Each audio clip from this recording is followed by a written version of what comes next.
in the last one, you'll notice that these are kind of in different forms.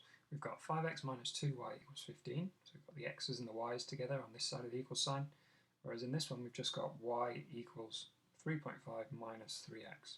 So it's almost like this term here has been moved over to be just with the number on the right hand side of the equal sign. There's two different ways we could approach this question, so I'll show you both methods. You can use whichever one you prefer. So method one, we're going to rearrange the second equation so that we can use the elimination method, just like we did in these two questions. We're going to make it look like this equation.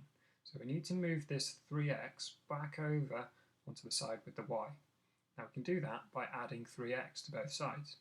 So if we add 3x to this side, we've got 3x plus y. And I've written it in that order rather than y plus 3x because in this equation our x has come first. And if we've added 3x, we've got rid of it from this side of the equation, we've just got 3.5 over there on the right now. Okay, so I'm going to call this equation 1 and this equation 2. Okay, we don't have the same number of x's, and we don't have the same number of y's, except all I need to do to get the same number of y's is to double this, to get 2y. And I've got negative 2y here. So if I multiply equation 2 by 2, that gives me 6x plus 2y, and 3.5 times 2 is 7. And I'll call this equation 3. Now remember, to eliminate the y's when we have different signs, we add the two equations. So here we've got plus 2y and negative 2y, different signs, plus and negative, sorry, plus and minus. If we add them, they'll cancel out. So we're going to do equation 1, that's dreadful, equation 1 plus equation 3. So 5x plus 6x is 11x, and negative 2y plus positive 2y is 0. 15 plus 7 is 22. So dividing through by 11, we find that x is 2. Substitute that back in. Now I'm going to substitute it into equation 1, doesn't really matter. So I've got 5 lots of 2, 10, minus 2y equals 15. Little equation to solve. So first of all, my y is negative at this point, so I'm going to add it, so it becomes positive, so add 2y to both sides.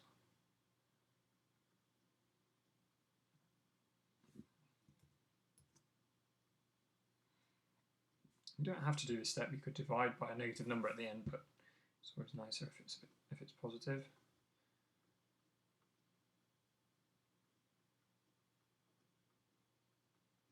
Subtract 15.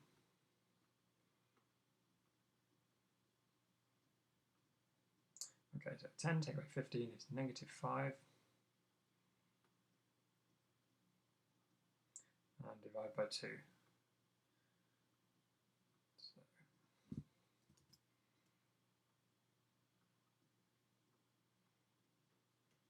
y is negative 2.5. So x is 2, y is negative 2.5. Now the second method I'm going to show you for this equation is probably a bit easier with this equation. And this is called the substitution method. This one was the elimination method. This one's called the substitution method. Now, as you can see, we've got an equation for y in terms of x. In other words, y is the subject of this equation, if you like. It's on its own, okay, which means this bit is equivalent to y, and we can just substitute it in place in the first equation in place of this y here. So now I'm going to call this, for this part, I'm going to call this a and this b because I'm using a different method. I'm going to substitute a into b. Sorry, other way around. B into a.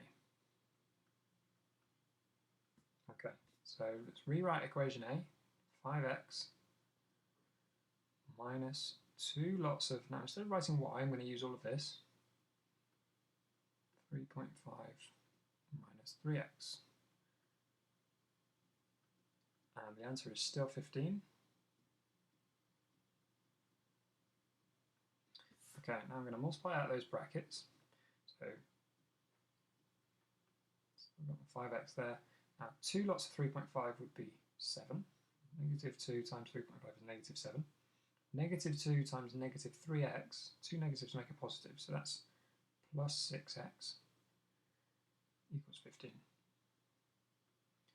Now notice now that we've got no y's in there, we've only got x's, so this is a simple equation to solve. Once we collect all the x's together, we've got 11x minus 7 equals 15. And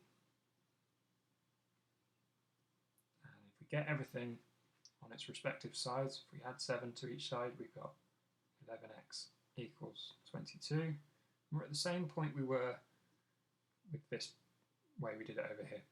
So we can work out from that x is 2, and substitute in, just like we did down here, to find